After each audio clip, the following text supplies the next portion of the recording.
Yo, donc vite fait, deux petits trucs à vous dire avant que la vidéo commence. Première chose, vous savez que Resident Evil chapitre final est sorti mercredi. À cette occasion, donc, je fais une rétrospective sur les 5 films précédents. Vous en aurez un par jour de dimanche jusqu'à vendredi. Et vous aurez le Resident Evil 6 qui viendra dimanche dans une semaine. Donc. Et deuxième petite chose, le format est un peu différent comme il s'agit de rétrospective. Je vais vous mettre un petit sondage en fin de vidéo pour savoir si vous préférez le format bleu ou le format rouge. Du coup on est parti, je suis désolé c'est un fucking bordel au niveau du casting, du coup si j'oublie des gens à droite, à gauche dans un des 6 films, m'en veuillez pas trop. Film de Paul W.S. Anderson, au casting on retrouve Milla Jovovich, Michelle Rodriguez, Eric Mabius et Colin Salmon. Différence est le maître mot de Paul W.S. Anderson, qui est un grand admirateur du jeu original.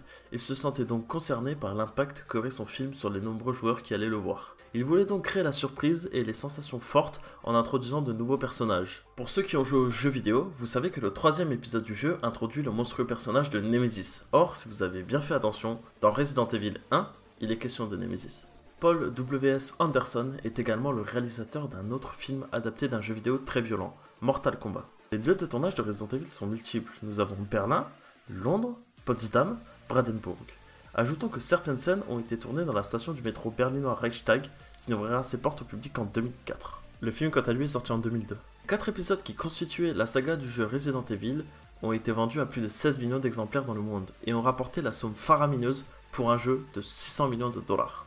Milla Jovovich est elle aussi une grande fan du jeu original. Elle avoue même avoir passé des heures entières à y jouer avec son frère, tout en voulant produire une version cinéma bien avant que le projet ne soit lancé. C'est un hommage à Alice au Pays des Merveilles, que Milla Jovovich s'appelle Alice et que le super ordinateur s'appelle la Reine Rouge. Le film était très attendu par les fans de jeux vidéo. En effet, c'est du jeu Resident Evil sorti tout d'abord sur PlayStation il y a quelques années que s'inspire le long métrage de Paul W.S. Anderson. Révolutionnaire dans le fond et la forme, il a tout simplement contribué à redonner un sang neuf à l'industrie du jeu vidéo en associant une ambiance démoniaque et glauque à un nouveau concept d'aventure-action. Et pour finir, notons qu'au Japon, son pays d'origine, le jeu s'appelle Biohazard. N'oubliez pas de voter pour le sondage en haut à droite, soyez là demain à peu près la même heure et je vous dis à demain pour une nouvelle vidéo.